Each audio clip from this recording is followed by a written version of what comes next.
سلام پاکستان 24 نیوز کے ساتھ میں ہوں زشان بشیر۔ ہیڈ لائنز اب جان چکے، خبروں کی تفصیلات کی جانب بڑھتے ہیں۔ آج کے بلیٹن میں شامل کریں گے مار دھاڑ، فائرنگ اور دھماکوں کی گونج میں ہونے والے خیبر پختونخوا کے بلدیاتی انتخابات کے حوالے سے خبریں، لیکن سب سے پہلے آپ کو اسی سے جڑی ٹاپ سٹوری دیں کہ درہ آدم خیل کے بلدیاتی انتخابات میں طالبان سامنے آ گئے۔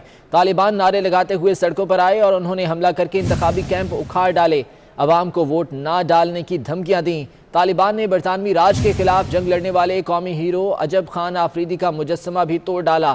در آدم خیل میں ہی وفاقی وزیر برائے science and technology Shibli Faraz پر بھی نامعلوم افراد نے حملہ کیا، لیکن وہ معجزاتی طور پر محفوظ رہے۔ مار دھاڑ، توڑ پھوڑ، فائرنگ، دھماکے۔ خیبر پختونخوا کے بلدیاتی انتخابات جنگ و جدل میں تبدیل ہو گئے۔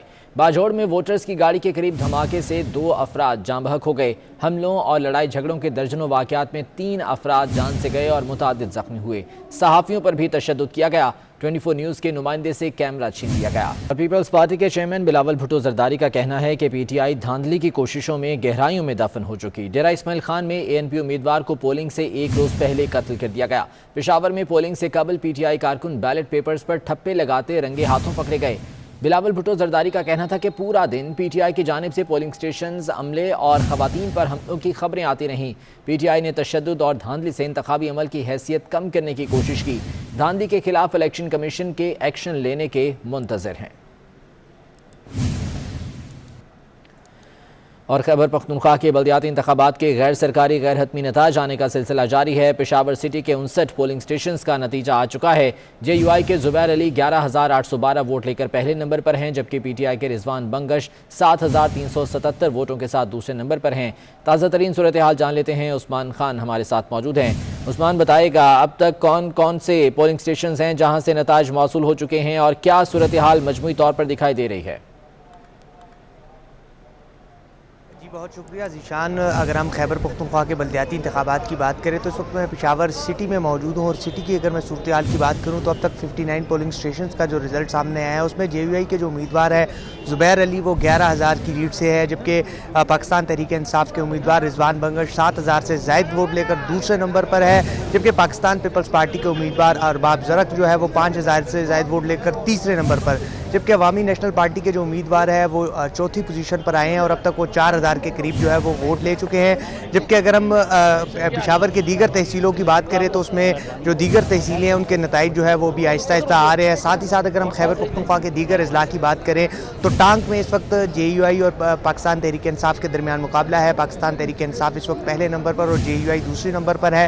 مردان کی اگر میں بات کروں تو مردان کی کاٹلنگ تحصیل میں جے یو آئی کے مفتی حماد اللہ پہلے نمبر پر ہے۔ اس کے ساتھ ہی ساتھ اگر میں مردان شہر کی بات کروں وہاں پر عوامی نیشنل پارٹی کے جو امیدوار ہے حمایت اللہ مایار وہ پہلے نمبر پر اور جے یو آئی کے امیدوار مولانا مانس شاہ حقانی دوسرے نمبر پر۔ اس کے ساتھ اگر میں تحصیل جو تخت بئی ہے اس کی بات کروں تو وہاں پر جے یو آئی کے امیدوار حافظ سعید پہلے نمبر پر ہے اس وقت کی صورتحال کے مطابق۔ ساتھ ہی ساتھ اگر ہم دیگر اضلاع کی بات کریں جن میں اگر ہم چارسدہ کی بات کریں تو چارسدہ میں ابھی تک جو تحصیل شب قدر ہے وہ جے یو آئی کے امیدوار نے وہ سیٹ ابھی تک جو ہے وہ سر فہرست ہے۔ ساتھ ہی ساتھ سوابی میں مسلم لیگ نون کے امیدوار پہلی پوزیشن پر ہے۔ اسی طرح اگر میں کرک کی بات کروں تو کرک میں بھی جے یو آئی کے امیدوار پہلے نمبر پر ہے۔ باجوڑ میں بھی کچھ اسی طرح صورتحال دیکھنے کو مل رہی ہے، جبکہ ابھی کیونکہ پولنگز کے رزلٹ آ رہے ہیں اور مختلف اضلاع ہے اور ساتھ ہی ساتھ کچھ ایسے علاقے بھی ہیں جہاں پر رزلٹس تاخیر سے آئیں گے تو کچھ وقت ابھی مزید لگے گا، کیونکہ اب تک پشاور جو شہر ہے جو سٹی ہے وہاں پر صرف 59 پولنگ سٹیشنز کا رزلٹ آیا ہے اور 560 کل پولنگ سٹیشن ہے، یعنی ابھی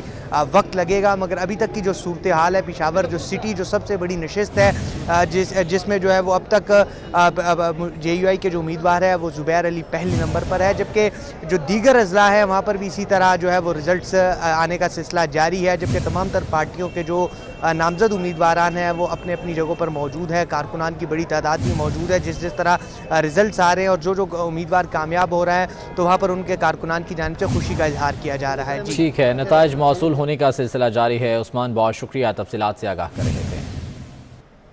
ہری پور تحصیل چیئرمین کے انتخابات میں آزاد امیدوار سمیع اللہ خان کو واضح برتری حاصل ہے۔ سمیع اللہ خان کے ڈیرے پر جشن کا سماں ہے۔ ہری پور تحصیل چیئرمین کے انتخابات میں آزاد امیدوار سمیع اللہ خان کو اس وقت واضح برتری حاصل ہے اور سمیع اللہ خان کے ڈیرے پر جشن کا سماں ہے۔ سمیع اللہ خان کو اب تک 18,895 ووٹ حاصل ہوئے ہیں اور وہ واضح برتری حاصل کیے ہوئے ہیں۔ اپنے مد مقابل امیدواروں کے مقابل سرکاری نتائج کے مطابق تحصیل چیئرمین کے آزاد امیدوار سمیع اللہ خان اس وقت برتری حاصل کیے ہوئے ہیں۔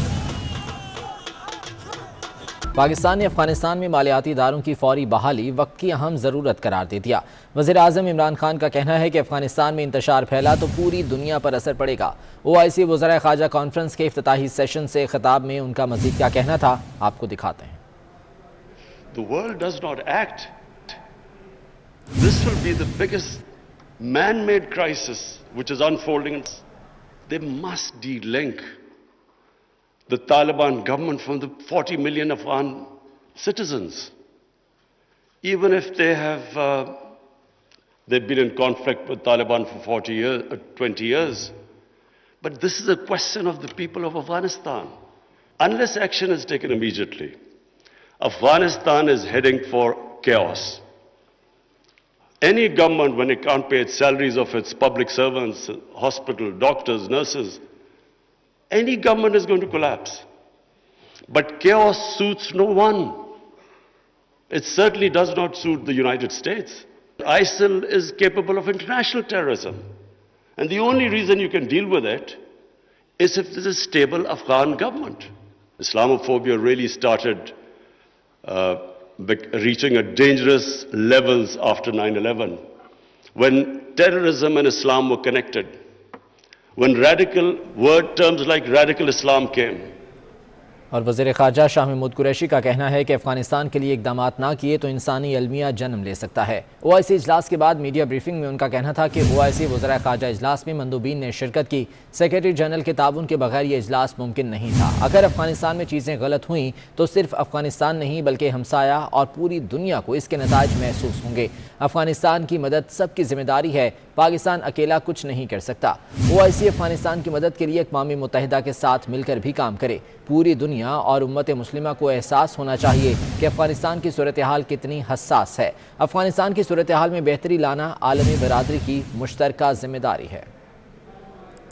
Special thanks to the Secretary General for his leadership. Without his stewardship, this conference would not be possible.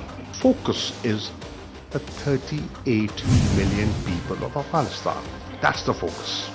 And the realization amongst many regional players, particularly the immediate neighbors of Afghanistan, that God forbid, if things go wrong, it's not just Afghanistan that will be impacted. Neighbors will be equally impacted. And in my statement, I tried to highlight that it's not just the neighbors that will be impacted. The consequences will be felt beyond the region. And finally, that helping Afghans is a shared responsibility. Pakistan alone, despite the goodwill and the desire, we can't do it. It has to be a shared responsibility. And everybody has to chip in and play their effective role. One is the joint resolution on Afghanistan humanitarian situation, and the other is the Islamabad declaration on the Palestinian situation. The entire conference expressed, in my view, the unity and expressed support for the people of Afghanistan. اسلامی تعاون تنظیم کے secretary general حسین ابراہیم طاہا کا کہنا ہے کہ افغانستان کی مدد کے لیے اسلامی بینک میں خصوصی اکاؤنٹ کھولا گیا ہے جس میں تمام ممالک رقم جمع کرائیں گے۔ کانفرنس سے افغان بھائیوں کو یہ پیغام گیا ہے کہ اسلامی دنیا نے انہیں تنہا نہیں چھوڑا اور ان کے لیے کچھ کرنے جا رہی ہے۔ انہوں نے بتایا کہ اجلاس میں فیصلہ کیا گیا کہ ایک اسلامی فقہ اکیڈمی قائم کی جائے گی جو علماء کرام کو ایک ساتھ لائے گی اور تنازعات کی صورت میں علماء کی مدد سے ثالثی کا کردار ادا کرے گی تاکہ امن قائم کیا جا سکے۔ انہوں نے پاکستان اور سعودی عرب کا شکریہ ادا کیا کہ تمام اسلامی ممالک کو ایک جگہ اکٹھا کیا اور افغان بھائیوں کی مدد کے لیے اقدامات اٹھانے کے لیے پلیٹ فارم مہیا کیا۔ Army chief general Qamar Javed Bajwa سے سعودی وزیر خارجہ نے ملاقات کی ہے۔ آرمی چیف نے OIC اجلاس میں شرکت پر سعودی قیادت سے اظہار تشکر کیا۔ کہا کہ پاکستان سعودی عرب سے اپنی تاریخی برادرانہ تعلقات کو خاص مقام دیتا ہے۔ سپہ سالار نے کہا کہ جنوبی ایشیا میں دیرپا استحکام کے لیے مسئلہ کشمیر کا پرامن حل بہت ضروری ہے۔ پاکستان علاقائی امن و استحکام کے لیے تمام ہمسایوں سے بہتر تعلقات کا خواہاں ہے۔ DGI SPR کے مطابق سعودی وزیر خارجہ نے افغانستان کی صورتحال میں پاکستان کے کردار کو سراہا۔ سعودی وزیر خارجہ نے بارڈر مینجمنٹ اور علاقائی استحکام کے لیے پاکستان کی کوششوں کو سراہا۔ اور کچھ موسم کی بات کریں تو بادلوں نے شمال مغربی ہواؤں کے ساتھ لاہور کا رخ کر لیا ہے۔ شہر کا درجہ حرارت رات کے اوقات میں 3 ڈگری سینٹی گریڈ تک گر جائے گا۔ شہر کا ایئر کوالٹی انڈیکس 348 ریکارڈ کیا گیا، جو شام کے اوقات میں بڑھ کر 385 تک پہنچ گیا۔ محکمہ موسمیات کی جانب سے دسمبر کے آخری ہفتے میں بارش کی نوید سنائی گئی ہے۔ اپڈیٹ کریں گے آپ کو خیبر پختونخوا کے بلدیاتی انتخابات کے نتائج کے حوالے سے۔ سوابی کی تحصیل رزڑ کا مکمل غیر سرکاری غیر حتمی نتیجہ آ گیا ہے۔ غیر حتمی نتیجے کے مطابق عوامی نیشنل پارٹی کے غلام حقانی 22,743 ووٹ لے کر پہلے نمبر پر رہے، جبکہ ان کے مد مقابل PTI کے امیدوار بلند اقبال 13,023 ووٹوں کے ساتھ دوسرے نمبر پر رہے ہیں۔ سوابی کی تحصیل رزڑ ہے جس کا یہ پہلا غیر سرکاری غیر حتمی مکمل نتیجہ ہے۔